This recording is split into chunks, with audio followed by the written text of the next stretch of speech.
Hello everyone, আসসালামু আলাইকুম। Welcome to my another new blog. আজকে আমরা চলে যাচ্ছি টাঙ্গাইল উদ্যানে।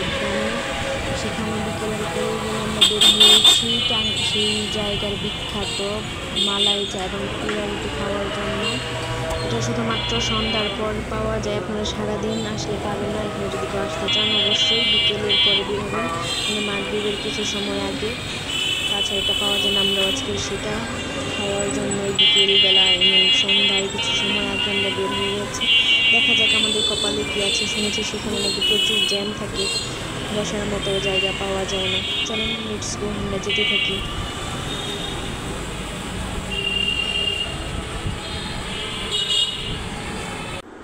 সরি এভরিওয়ান, আমাদের কপালটাই খারাপ। আমরা সন্ধ্যার সময় এসে আমরা সেই ট্রাফিক পাইনি, কারণ এই ট্রাফিক মূলত যেখানে বসে সেখানে এখন বৃক্ষরোপণ মেলা হচ্ছে। সে চলে যেখানে এসেছে ওইটা যাওয়া যায় না, বৃক্ষরোপণটা আপনাদেরকে ঘুরে ঘুরে দেখায়। এখানে কীরকম ছোটো বড়ো সব আম গাছ থেকে শুরু করে প্রত্যেকটা ধরনের ছোটো বড়ো ফুল গাছের সব ধরনের গাছ এখানে এসেছে। আমি এটা আপনাদেরকে ঘুরে দেখাচ্ছি, যেহেতু আমরা যেতে পারি না, দেখাতে পারি। নেক্সট কোনো ভিডিওতে আপনাদেরকে দেখাবো ইনশাআল্লাহ, যদি ভাগ্যে থাকে। আজকে আপনাদের এই বৃক্ষরোপণ মেলাটি আপনাদের সাথে শেয়ার করে চলুন।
অবশ্যই আনবো।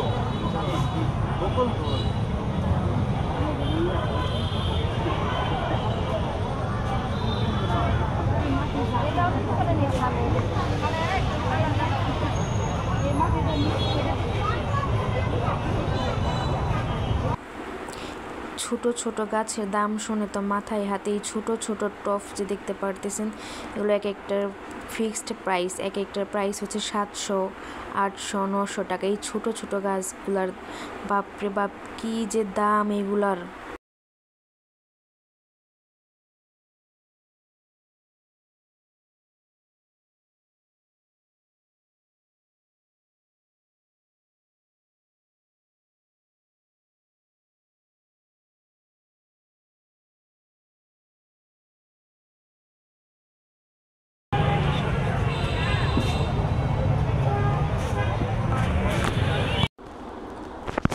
সরি এভরিওয়ান, আজকে আমরা আপনাদেরকে সেই বিখ্যাত মালাই চা এবং পুরা রুটি নিজেরাও খেতে পারিনি এবং আপনাদেরকেও দেখাতে পারিনি। ব্যাড লাক ছিল আমাদের। ইনশাআল্লাহ নেক্সট কোনো ভিডিওতে আপনাদেরকে দেখাবো। আজকে যেহেতু বৃক্ষরোপণ মেলা ছিল, তাই আমরা সেটি ঘুরে চলে আসলাম। ভালো থাকবেন।